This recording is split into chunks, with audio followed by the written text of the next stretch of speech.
don't need to read it. It's entitled The Physical and Moral Condition for Children. That's for children. It's a government report. And young persons employed in mines and manufacturers. Charles, you of all people cannot produce a tract. So call it Repeal to the people of England. Based on a government report. On behalf of the poor man's child.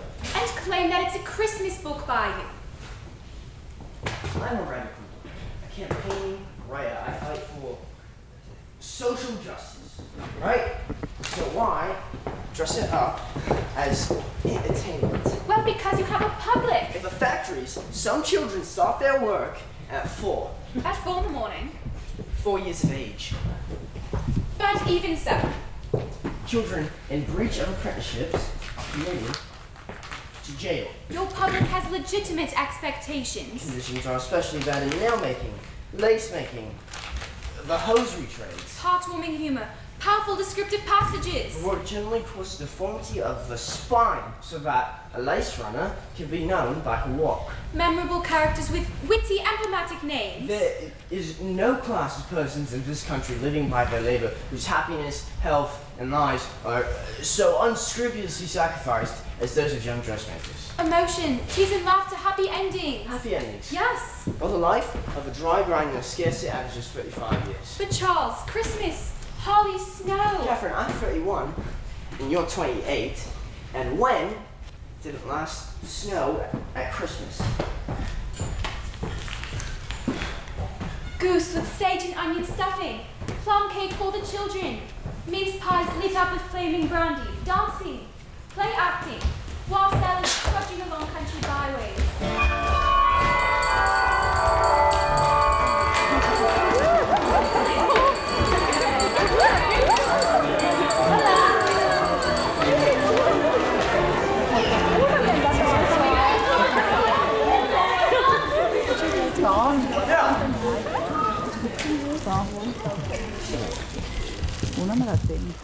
We owe it. These children that we give. Charles, then send a letter to the Morning Post and then write. Catherine, I've known something of all of this in my own life. You know that. Then do what you do best in write it as a story. Story. As a story. The story might have even greater force. I'd say 20 times the force and echo down the ages. Okay. Yes.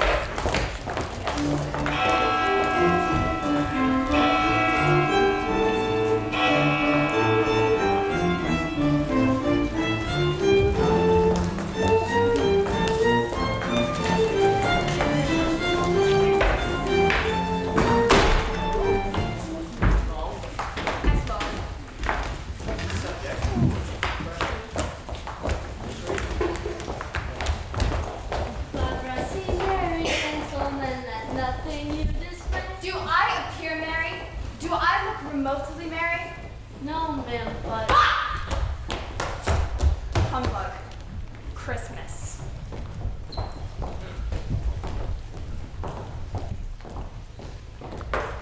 Yes. And does this appalling misanthrope possess a name? Ebenezer.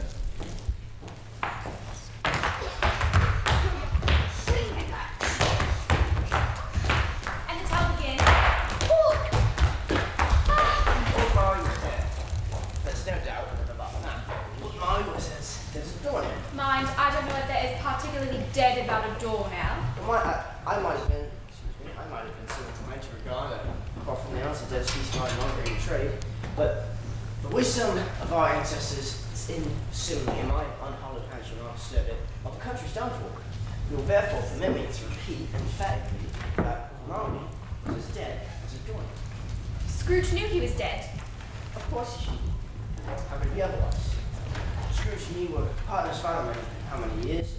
But Scrooge was his sole executor, his sole administrator, and his sole friend, and his sole mourner. And even Scrooge not so dreadfully hurt by the sad event, but that he was an excellent man of business, on the very day of the funeral, and solemnized it with an undoubted bargain. There's no doubt that Scrooge is dead. This must be distinctly understood, or nothing wonderful can prove the story according to me.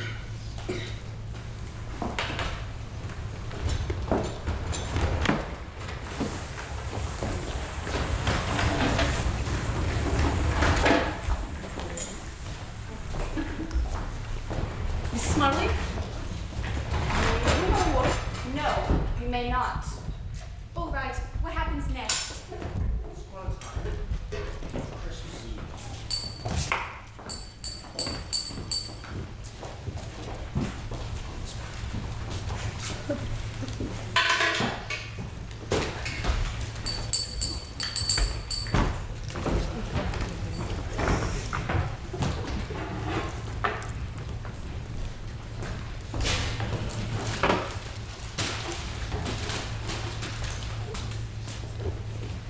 A Merry Christmas, Aunt Ebenezer. God save you. Bah humbug!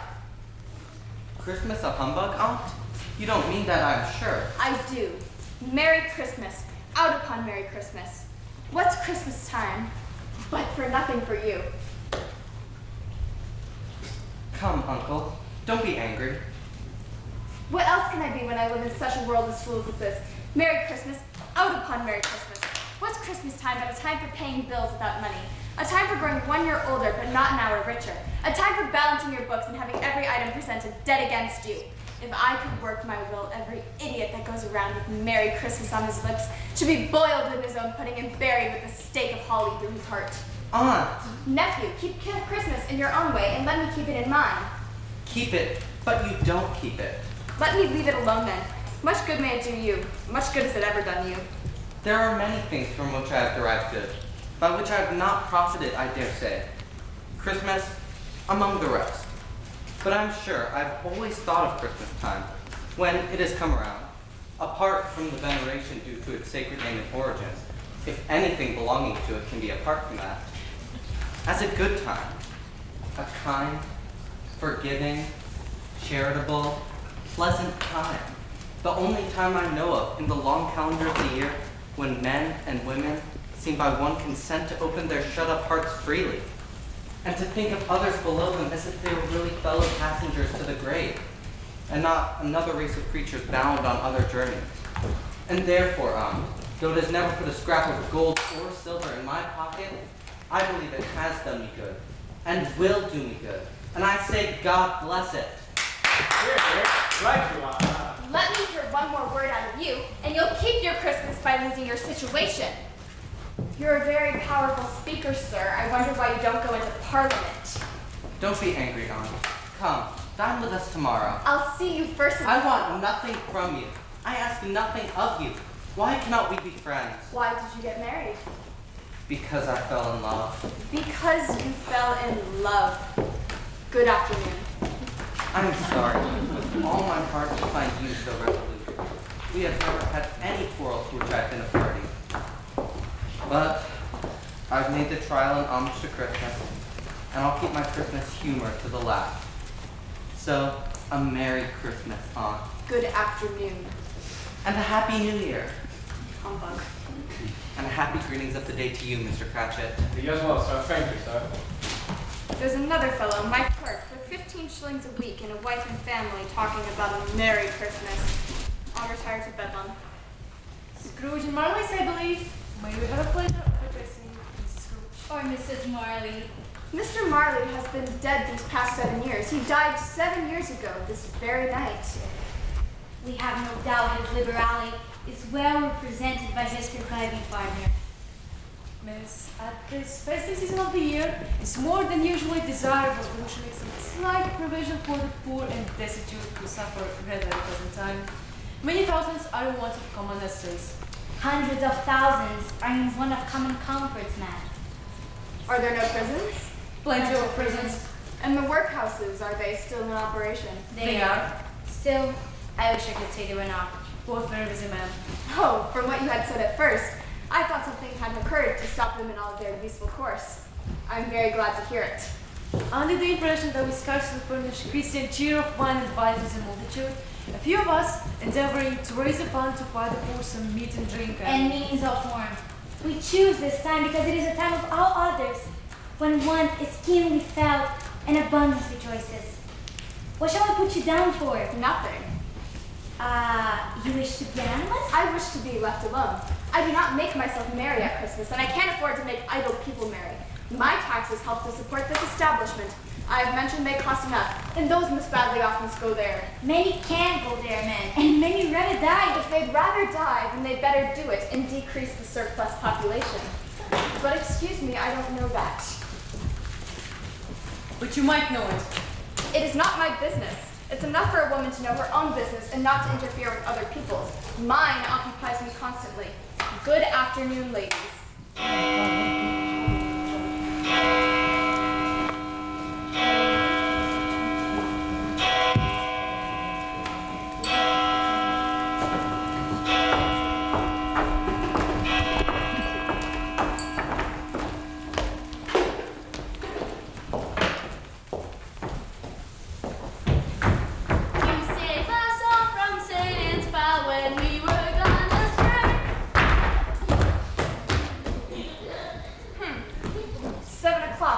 Whole day tomorrow, I suppose? Quite convenient, Mom. It is not convenient and it is not fair. If you were to stop half a crown and think yourself ill-used, I'll be bound. Yet you don't think me ill-used when I pay you a day's wage for no work. It is only once a year, Mom. A poor excuse for picking a woman's pocket every 25th of December. But I guess you must have it. Be here all the earlier the next morning. Oh, well, Mom, indeed I will. Thank you, Mom, and good night. It was intense and cold. Laborers had lighted a great fire in Frazier. Found a party of ragged men and boys. The brightest of the shops somehow was fruits and berries. Crackers. The office was closed totally, and the clerk was not comfortable. Oh, yeah, no great. Went down a slide at the end of the line of boys 20 times. And then down the town of Carlson. Scrooge took his usual melancholy dinner and his usual melancholy tavern and went home. He lived in a house that had once belonged to his deceased partner. Marley. There were clean street of rooms in a low piled buildings of a yard. Old enough now and very vile. Nobody lived in it but Scrooge. Why not? For other rooms being let out for offices. And even Scrooge, whose every stone was faint to rub his hands, the yard being so dark.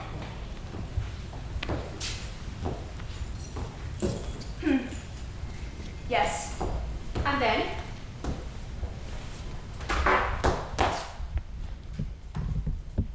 It's humbug.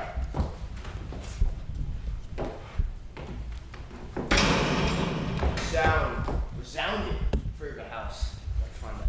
And? He fastened the door and walked up the stairs, slowly too. Before he saw a locomotive hearse coming on before him. Darkness and in the gloom. But darkness is cheap and Scrooge liked it. He walked through all his rooms to see that all was right. Sitting room. Bedroom. All as it should be. Nobody under the table, nobody under the bed. Secured against surprise. A small saucepan of gruel with a little fire in the grate. Because Scrooge had a coat over the head, nobody in his dressing gown. which was taking up a suspicious attitude against the wall.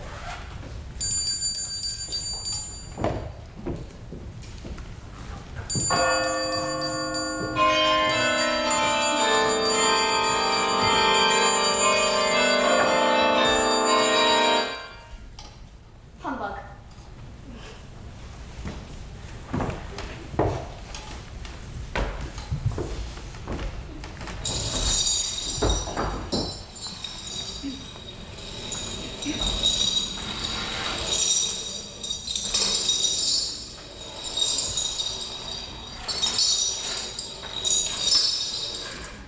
It's humbug still. I won't believe it.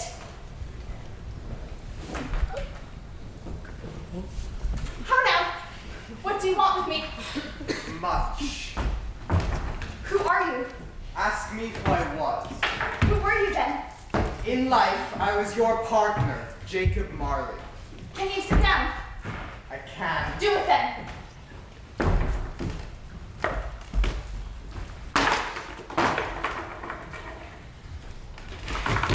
You do not believe in me. I don't. Why do you doubt your senses? Because the slightest things that affect them. You could be a slight disorder of the stomach, an undigested bit of beef, a blot of mustard, a crumb of cheese. There's much more gravy than a grave about you. Whatever you are. Ah! Mercy, dreadful apparition! Why do you trouble me? Do you believe in me or not? I do. I must. required of every man that the spirit within him should walk abroad among his fellow men, and travel far and wide. And if that spirit goes not forth in life, it is condemned to do so after death. It is condemned to wander through the world. Oh, woe is me, and witness what it cannot share, but might have shared on earth, and turned to happiness. You are fettered.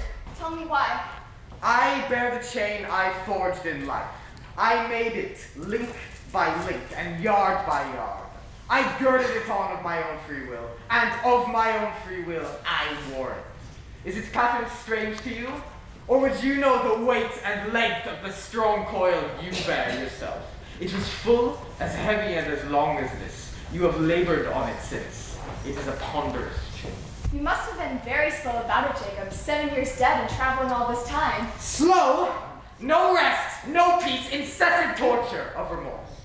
Any spirit working kindly in this little sphere, whatever it may be, will find its mortal life too short for its vast means of usefulness. No space of regret can make amends for one life's opportunity misused. Yet such was I. Oh, such was I. Speak comfort to me, Jacob. I have none to give. It comes from other regions, Ebenezer Scrooge, and is conveyed by other ministers to other kinds of men. Nor can I tell you all that I would. I cannot rest, I cannot stay, I cannot linger anywhere. My spirit never walks beyond our counting house. Mark me, in life, my spirit never roamed beyond the narrow limits of our money-changing hall, and weary journeys lie before me. But you were always such a good man of business, Jacob. Business! Mankind was my business. The common welfare was my business. Mercy, charity, forbearance, and benevolence were all my business. The dealings of my trade were but a drop of water in the comprehensive ocean of my business. At this time of year I suffer most. Why did I walk through crowds of fellow beings with my eyes turned down, and never raise them to that blessed star which led the wise men to a poor abode? Were there no poor homes to which its light would have conducted me? Hear me! My time is nearly gone. I will, but don't be hard upon me, Jacob. Don't be flowery, pray. How it is that I appear before you in the shape that you can see, I may not tell. I have sat invisible beside you many and many a day. That is not very comforting. That is no light part of my penance. I am here tonight to warn you, Ebenezer Scrooge, that you have yet a chance and hope of escaping my fate. A chance and hope of my procuring. Such a good friend to me, Jacob. Thank you. You will be haunted by 3 spirits. Is that the chance and hope you mentioned? It is. I think I'd rather not. Without their visit, you cannot hope to shun the path I tread. Expect the first tomorrow night when the bell tolls. Can I take them all at once and have it over, Jacob? Expect the second on the next night at the same hour. The third upon the next night when the last stroke of 12 has ceased to bind you. Look to see me no more, and look that, for your own sake, you remember what has passed.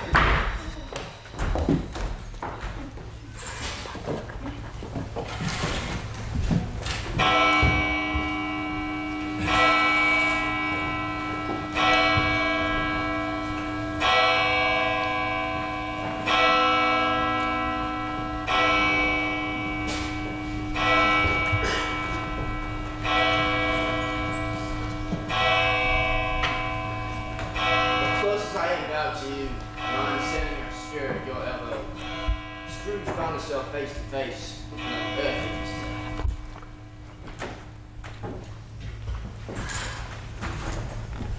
Am I in the presence of the spirit whose coming was foretold to me? You are. Who and what are you? I am the ghost of Christmas past. Long past. Your past. Spirit, it is night and the light is strong. Cover it, please. What? Would you so soon put out with worldly hands the light I give? Oh, no, Spirit. What is your business here? Your welfare. I am much obliged, but well, a night of uninterrupted sleep would much improve my welfare. Your reclamation, then. Rise and walk with me. I am mortal and well liable to fall. Bear but a touch of my hand. There, and you shall be upheld in more than this.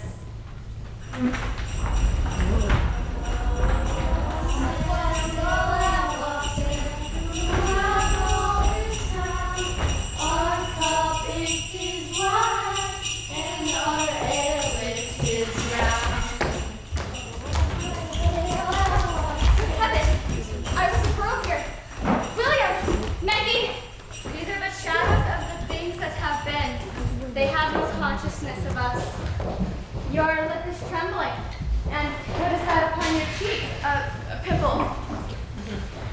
You recollect the way? Remember it? I could walk it blindfold. Strange to have forgotten it for so many years. What was Merry Christmas to Scrooge? Out upon Merry Christmas. What good had it ever done? The school is not quite let out. A solitary child, neglected by her friends, is left there still. I know. I was that girl. I think you are that girl. Aladdin, Robin Hood and Marian, Ali Baba, Cinderella. They were all so real to me. My friends. Poor girl. It must be heaven, being left alone at Christmas. I wish... It's too late now. What is the matter? There was a boy singing Christmas carols outside my door last night. I should have liked to give him something, that's all. Let us see another Christmas.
Spirit, I will not say it, God forbid. She died a woman and had, as I think, children. One child. True, your nephew. Yes. What's this? Scrooge?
Hello, Jacob. No more work tonight. Christmas Eve. Christmas, Ebenezer. Well, what are you standing around there for? Get to it. Holly, tapers. Mistletoe. Wait a minute. Step what's through here.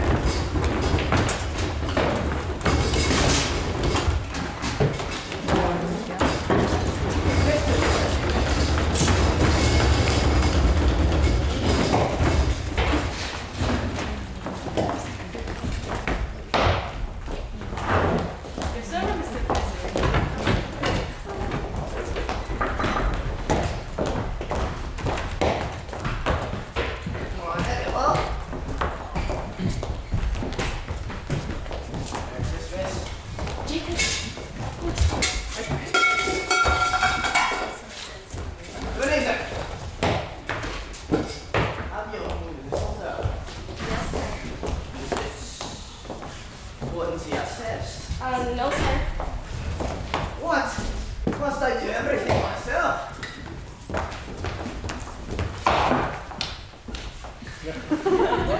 Perfect working. What? Yes, sir.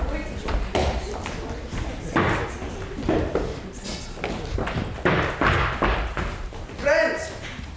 Fred, a greeting, not a question. The greeting, welcome.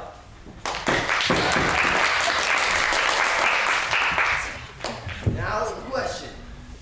What use is Christmas? What is Christmas for?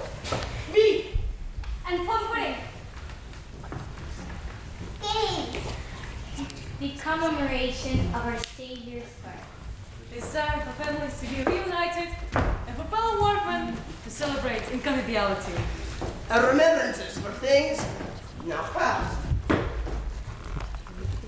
For the present and for the future. And the dance.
You fear the world too much.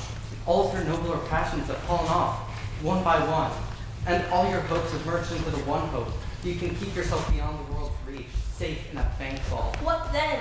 Even if I've grown so much wiser, what then? I'm not changed towards you. Am I? Our contract is an old one. It was made when we were poor and content to be so. You are changed. I was a child. You are not who you were. I am. Marriage promises happiness with one in heart. Now we are two. How keenly and often I have thought of this I will not say. It is enough that I have thought of it and can release you. Have I ever sought relief? In words, no, never. In what then? In a changed nature, in an altered spirit. Everything that made my love of any value or worth in your heart.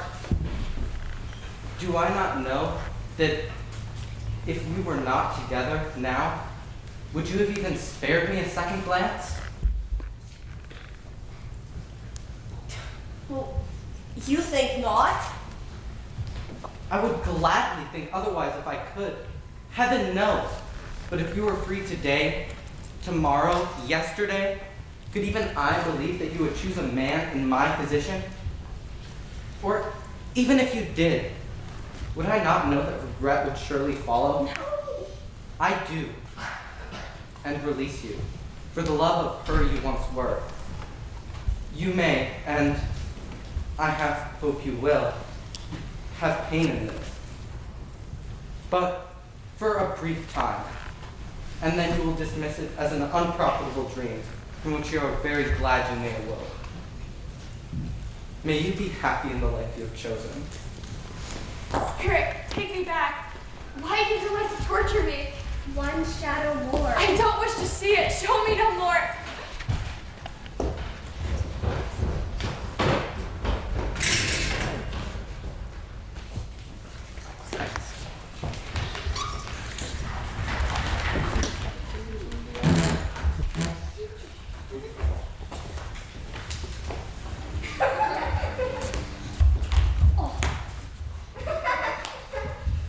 Hey, give me them. Why? Because I can show you how to use them. Right, you could do it better. Yeah, I can. Well, I would like to see a try. God, come on. Witness the master. You spent those words on me. That's it. I'm sorry. It's just that. Guys, I'll protect you. There's only one thing. I am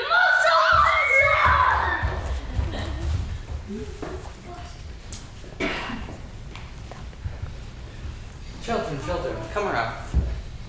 What do you all want for Christmas? I want a telescope.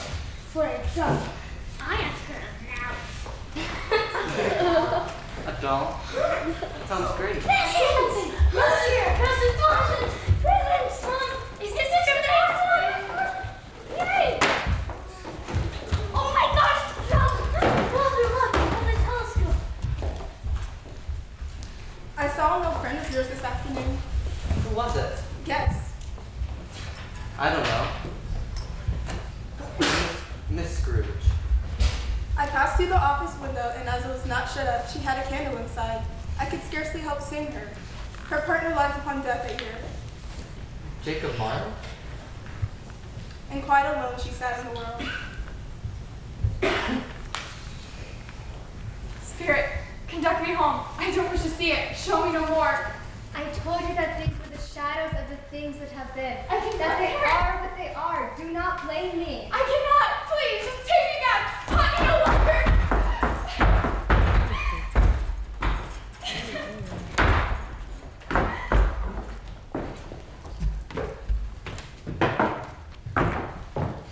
It can't be done.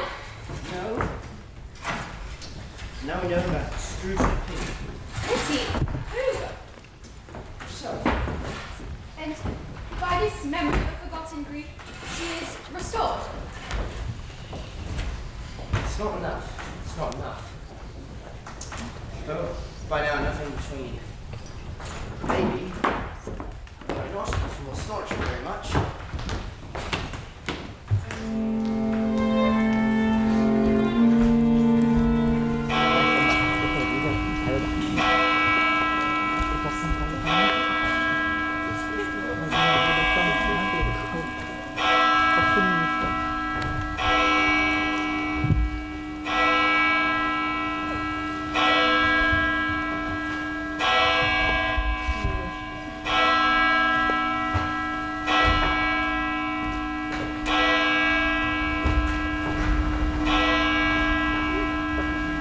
Come in, get to know me better, woman.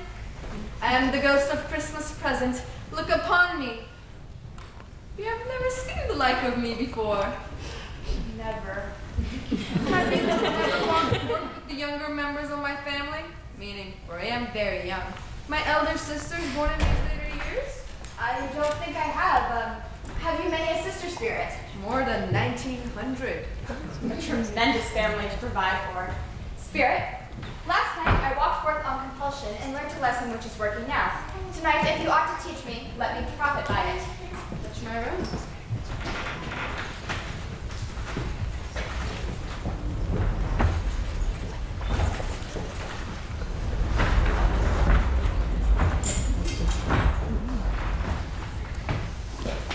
And so they stood in the city streets on Christmas morning. People met rough, but not unpleasant kind of music. From scraping the snow, from the pavement in front of their dwellings, and from the tops of their houses. For the weather was severe. The weather was severe, and yet there was an air of cheerfulness abroad, with the clear summer air, and the brightest summer sun might have been endeavored to diffuse in vain. And away they came, flocking through the streets, calling good people all to church and chapel, with their best clothes and with their gayest faces.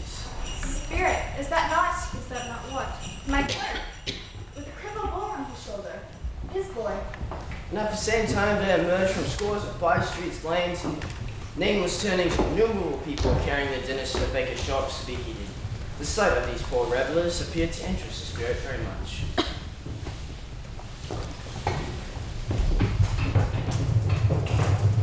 Spirit, is there a peculiar flavor from which you sprinkle from your torch? There is, my own. Would it work on any dinner on this day? Friend kindly given, so pour one most. Why pour one most? Because it needs it.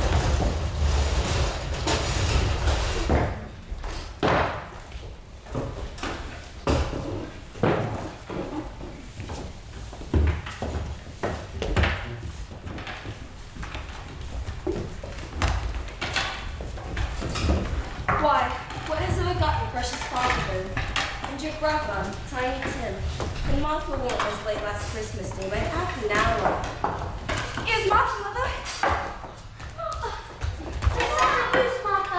Why, bless your awful life, my dear. Oh, late you are. We didn't have work to finish up last night. I had to clear away this morning, Mother. She's made to work on Christmas Day. Yes, I've been misery. They made her work on Christmas Day. Well, never mind, Sir Mortgage, you are come. 60 an hour, my dear. I will yield. Bless you. No, there's more coming. Get Papa. Get tight. Papa. Tim, Papa. Why, what's up, Martha? What's coming? Not coming. Not coming up on Christmas Day.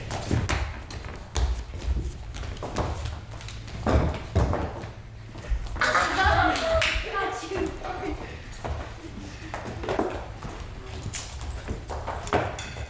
And how's it going to India? Let's go. I'm better. Somehow, he gets hopeful, seeing by himself so much. And I think it's the funniest things you ever heard. He told me, coming home, that he hoped the people saw him in the church because he was a cripple. And that'd be pleasant to them to remember upon Christmas Day who made lame beggars walk and blind men see. Oh, God. He's grown strong. And Archie, what do you think here?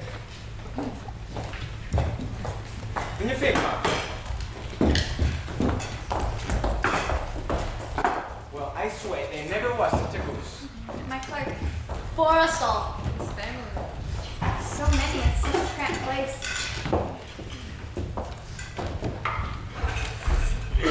In a wonderful pudding. It is certainly the greatest success you have achieved since our marriage. I wasn't certain about the flower. Too little. No, it's perfect. It's perfect. A Merry Christmas to us all, my dears. God bless us. God bless us. God bless us everyone. Spirit, tell me if Tiny Tim will live. I am the ghost of Christmas present. Spirit. I see a vacant seat in the porch chimney corner, and a crutch without an owner carefully preserved. If these shadows remain unaltered by the future, the child will die. Oh no, no, Spirit, save me, be spared. If these shadows remain unaltered by the future, none other of my race will find him here. What then? If he be like to die, he had better do it and decrease the surplus population. Woman, Woman, you being heart, forbear that wicked thought until you have discovered what surplus is and where it is.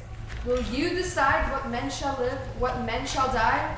It may be that in the sight of heaven, you are more worthless and less fit to live than millions like this poor man's child. Mr. Scrooge, I'll give you Mr. Scrooge, the founder of the feast. The founder of the feast indeed. I wish I had it here, as you are a piece of my mind to feast upon, and I hope she'd have a good appetite for it. My dear, the children, Christmas Day.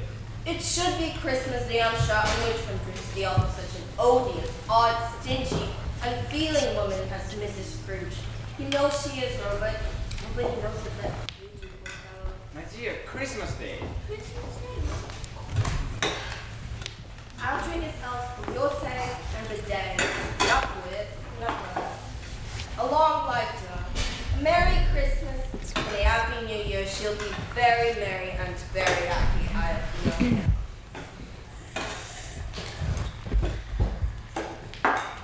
Oh, and a Christmas surprise for Peter. A mere fun situation for him in the metalworks. I hope you like my motto. It's working so hard and already down to West. But tomorrow lie bed for good long rest. To the Cratchits! To the Cratchits! Spirit, must this be? Isn't it time Tiny Tim, the lads of the song? Spirit! Don't call me Tiny. Huge Tim. Giant Tim. Go on with you.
That's the truth, and not so pleasant as she might be.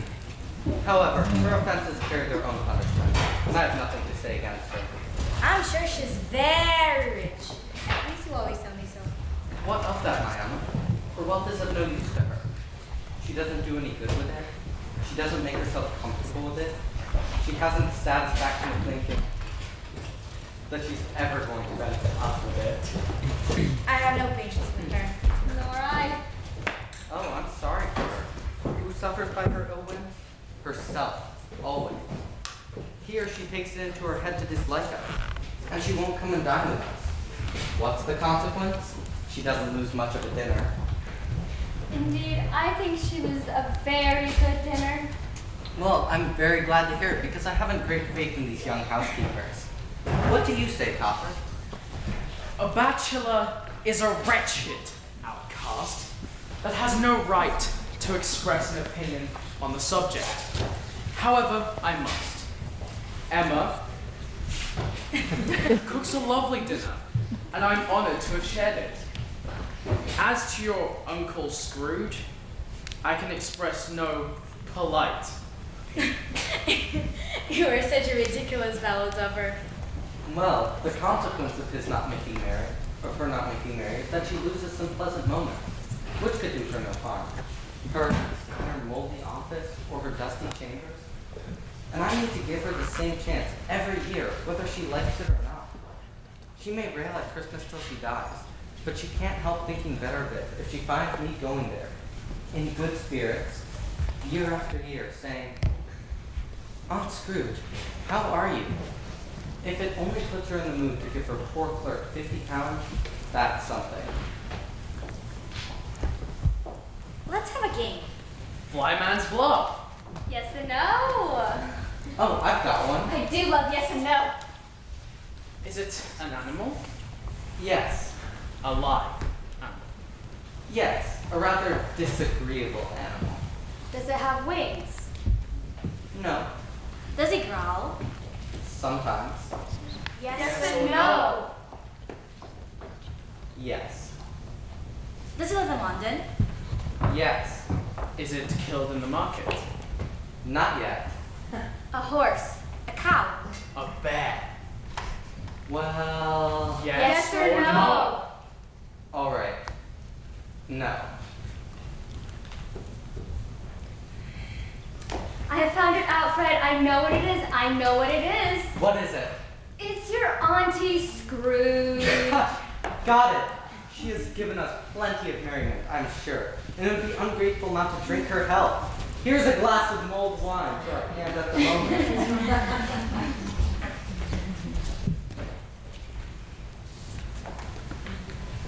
And I say, Auntie Scrooge. Auntie Scrooge. Deck the halls with bells of holly, fa la la la la la. 'Tis the season to be jolly, fa la la la la la la. Donning now our gay apparel, fa la la la la la la. Join the ancient Yuletide carol, fa la la la la la la la.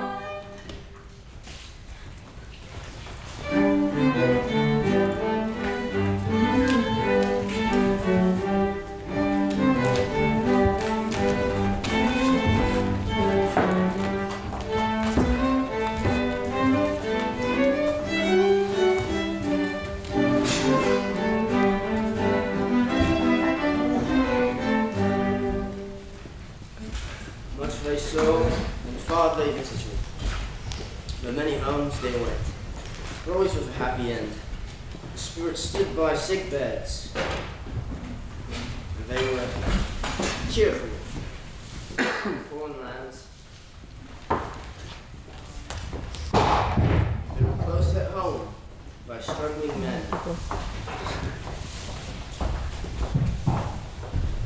And they were patient and they great at help by poverty, and it was an almshouse, hospital, and jail, and misery's every refuge. Yeah. Vainly, in his little brief authority, had not made fast the door, barred the spirit out, and he left his blessing and took Scrooge his precepts. Are spirits' lives so short? My life upon this world was very brief. It ends tonight. Tonight. Tonight at midnight. Hark! Time is drawing near. Pardon me, spirit, but I see something strange and not belonging from yourselves protruding from your underskirts.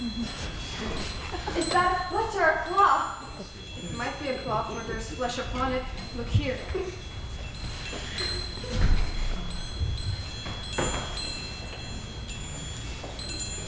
Spirits, are they yours?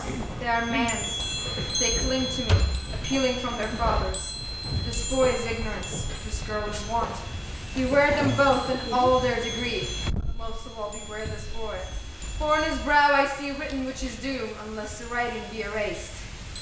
Have they no refuge, no resource? Are there no prisons? Are there no workhouses?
You are going to show me the things that have happened, but not have yet happened. Is that so, Spirit? Ghosts of the future, I fear you more than any specter have I seen. But as I know your purpose is to do me good, and as I hope to live the life of another woman, I am prepared to bear your company. Will you not speak to me? Lead on, lead on. The night is waning fast, and it is precious time to me. Lead on. No, I don't know much about it. Either way, I only know that he's dead. When did he die? Last night, I believe. Why? What was wrong? What was the matter with him? I thought he'd never die. God knows. What is his zealous of money? I haven't heard. Left it to his company, perhaps. He hasn't left it to me, that's all I know. It's likely to be a very cheap funeral, for upon my life, I don't know of anybody to go to it. Suppose we make up a party and volunteer? I don't mind going with lunch provided, but I must be fed if I do. Well, I am the most disinterested among all of you. After all, for I never wear black gloves, and I never eat lunch. But I'll offer to go if anybody else will. When I come to think of it, I'm not at all sure that I wasn't his most particular friend, for we used to stop and speak whenever we met. Cheerio. Spirit, why have you brought me here? Who is this woman they speak of? But surely... Scrooge looked around in that very place in his own image. Only found another man in his place. So, obviously, They left that busy scene. They found him led Scrooge to a steer pot. The ways were foul and narrow. The people, drunken, sensual, ugly. The whole for the reek and filth and misery.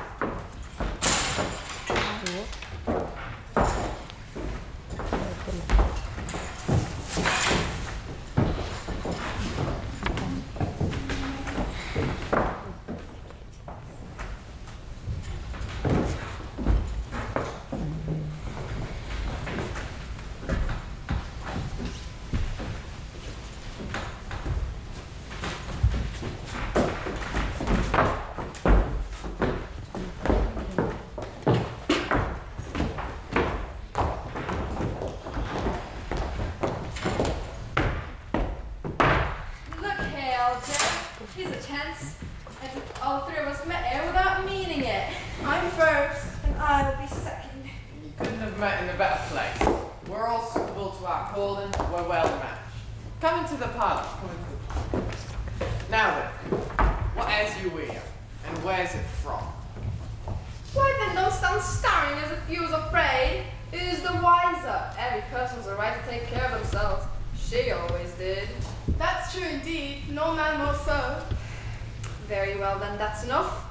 Who's the worse for us of a few things like these? Not a dead woman, I suppose. No, indeed. If she wanted to keep him after she was dead, why wasn't she natural in her lifetime? If she had been, she'd have had somebody to look after her after she was struck with death instead of lying gasping out for her last air, alone by herself. That's the truest word that ever was spoke. It's a judgment on it. Who's she? She owns the accoutrements on your father. She is owned, Albert. I always give too much to the ladies. It's a weakness of mine. That's the way I ruin myself. That's your account. If you asked me for another penny and made it an open question, I'd repent of being so liberal and knock off half a crown. Open my bundle, old Joe, and let me know the value of it. Speak out plain. What'd you call this? Bed curtains? Ah, bed curtains. You don't mean to say you took them down, rings and all, with her lying there? Yes, I do. Why not? You were born to make your fortune. She was born to hang. I certainly shan't own my end when I can get anything in it by reaching it out. For the sake of such a woman she was, I promise you. And there's some blankets now. Blankets? Whose else do you think? She isn't likely to take cold without them, I dare say. I hope she didn't die of anything catching, eh? Don't you worry about that. I am so fond of her that I would loiter about her for such things if she did. She frightened everyone away from her when she was alive to profit us when she was dead. not enough. Spirit, I see. The case of this unhappy woman might be my own. Charles, for heaven's sake, she must. I understand that her fate may be mine, unless I am determined to amend my life. The woman must surely recognize. Merciful heaven, what is this? Spirit, this is a fearful place, and in leaving it, I will not leave its lesson. Let us go.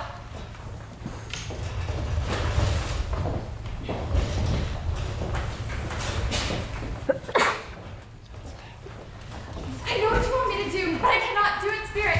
I cannot. I have not the power. Oh, Spirit, I have not the power. But please, if there is any person who feels some sort of emotion caused by this woman's death, show me that person, Spirit. I beseech you.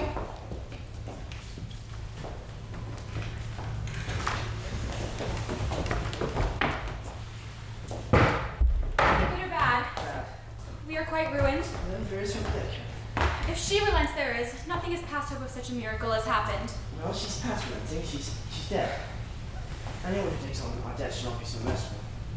But she is. We shall be ready for money. We may sleep tonight with light hearts, Richard.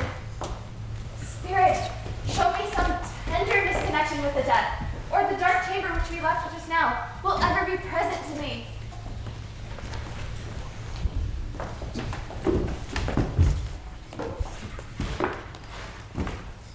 And he took a child and set him in the midst of them. Mom, are you alright? The color hurts my eyes and makes them weak like candlelight. And I wouldn't show weak eyes to your father when he comes home for the world. Be better now. It must be years' time. Past it, rather. But I think you have pulled us so slower than used these few last leaves, Mother. I've known him to walk with Tiny Tim upon his shoulder. Very fast indeed. And so have I, often, and so have I. But it was very light to carry him. His father loved him so. There was no trouble. And there was your father at the door.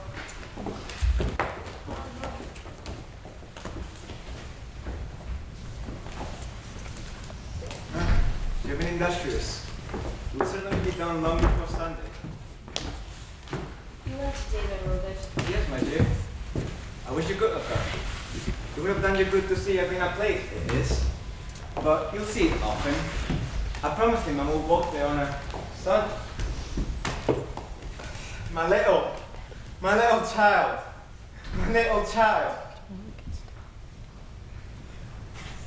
I happened upon Mr. Scrooge's nephew coming out of the cemetery today. And seeing us look just a little down, you know. That's what was distressing me. I told him, he's the pleasantest spoken gentleman you ever heard. He was extraordinarily kind. I'm heartily sorry for it, Mr. Cratchit, he said. I'm heartily sorry for your good wife. By the by, how he ever knew that, I don't know. Knew what, my dear? Why, that you're a good wife. Everybody knows that. Very well observed, my dears. I hope they do. Heartily sorry, he said, for your good wife. If I can be of service to you in any way, he said, giving his card, that's where I live. Pray come to me. It seemed as if he had known our Tiny Tim and felt with us. I'm sure he's a good soul. You'd be sure of it, my dear, if you saw and spoke to him. I shouldn't be at all surprised about what I say if you got Peter a better situation. Only hear about Peter. And if he will be keeping company with someone set down for himself. Get along with you. It's just as likely as not one of these days. There's plenty of time for that, my dears. But however and whenever we depart from one another, none of us shall forget poor Tiny Tim, shall we? Or this first parting that there was among us. Never, Father.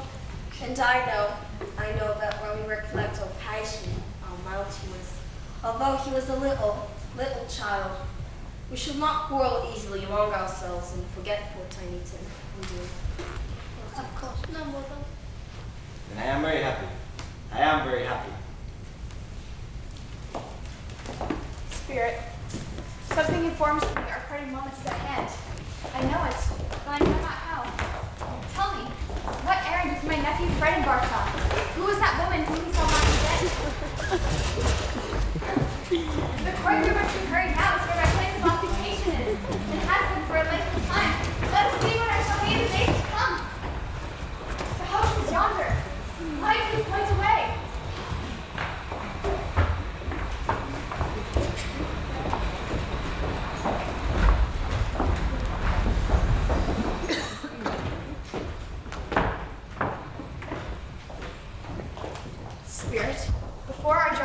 grave in which you point. Answer me one question. Are these the shadows of the things that will happen, or only maybe happen? Men's course foreshadow different ends. If kept led on, then, well, it will stay the same. But if departed from, then they will change. Say it is thus in which you show me.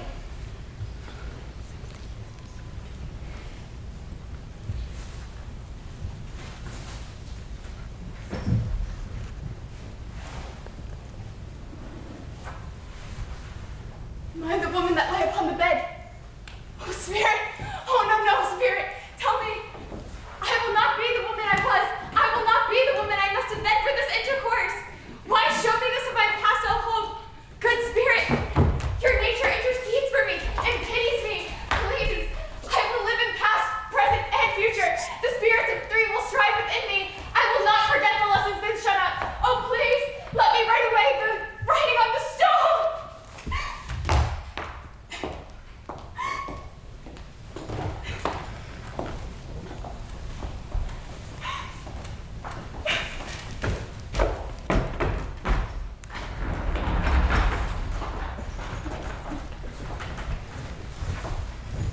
You can't do this! Can't you what? You can't end it here, If you're fucking, do whatever I like. with misery and death, With an accurate portrayal of the world. with the message we're all done for. Things could change. I could change them. Everybody's doomed. Like I said, things could change. It's all too late. It's not too late at all. What did you say? Said, it's not too late at all. It's Christmas. You're fine. What?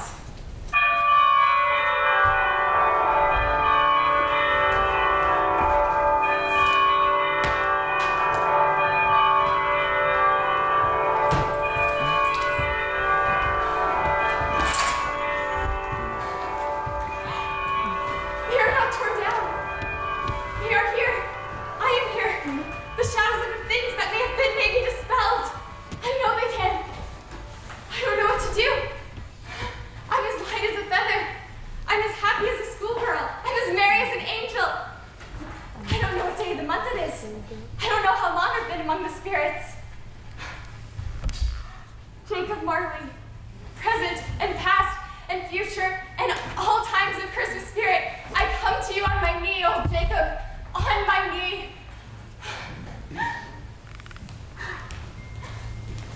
Hello, what's today? Eh? What's today, my fine fellow? Today? Why Christmas Day? It's Christmas. I haven't missed it. They did it all in one night. Of course they can. Of course they can. Hello, my fine fellow. Hello? Do you know where the Poulter's is? The one on the corner. Sure let's hope I did. An intelligent boy, a remarkable boy. Do you know whether they sold the prize turkey? The one hanging in the window. Not the small one, the big one. What, the one as big as me? What an intelligent boy. Yes, my young buck. It's hanging there now. It is? Go buy it. Walker! I am quite earnest. Go buy it and come back and I'll give you a shilling. Well, come back in less than 5 minutes and I'll give you half a crown. I don't know what to do. Well, what do I do? You walk abroad. Why, naturally, in your Christmas best.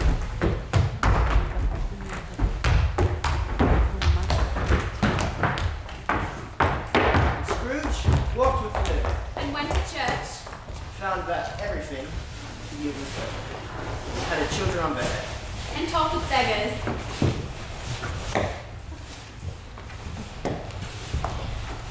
Why, here's the turkey. You must have a little something. Oh, you can't take that all the way to Camden Town. Have a cab.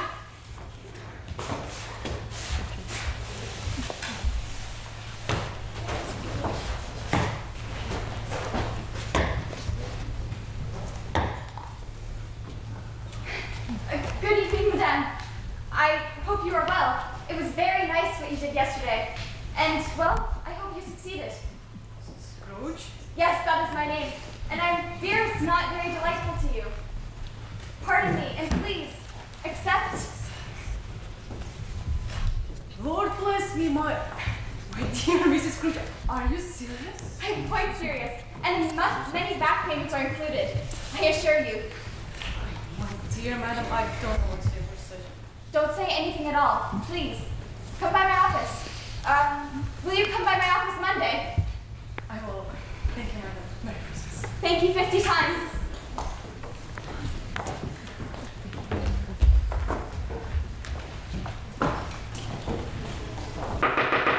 Fred? What? Bless my soul. Who's that? Fred, it's your Aunt Ebenezer. Can I come in, Fred? I've come for dinner. Aunt Ebenezer. Why? What? Why? Merry Christmas. Well, that's a turn up. Congratulations, my dear. Please, call me Aunt. And we're so pleased you came. This is Emma. I'm Emma. Sorry. This is Rose and Topper. We were just about to play a game. What game? We hadn't quite decided. Blind man's what? Yes and no. I do love yes and no. So there is, not a tract, a challenge that if Ebenezer Scrooge all people can change, so can we all. A challenge that will echo down the ages. Not quite yet. Not yet. Next morning, in her office, bright now.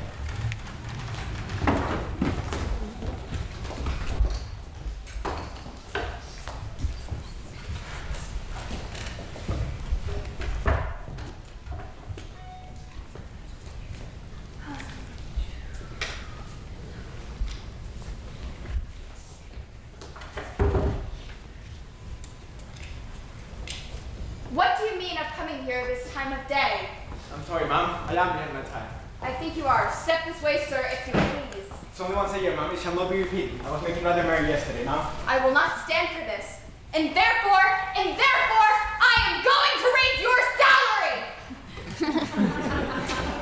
A Merry Christmas, Bob Cratchit. A Merrier Christmas, Bob Cratchit. I'll endeavor to assist your struggling family and your young Tim.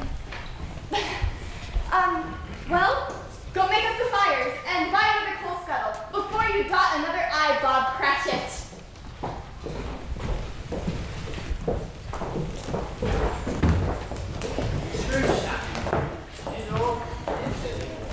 And to Tiny Tim, who did not die, she was a second mother. She became as good a mistress, as good a woman, and as good a friend as the good woman he knew. Some people laughed to see the alteration in her. So she let them laugh. Her heart laughed too. That was quite enough for her. And I always said of her that she knew how to have Christmas well, if any man possessed the knowledge.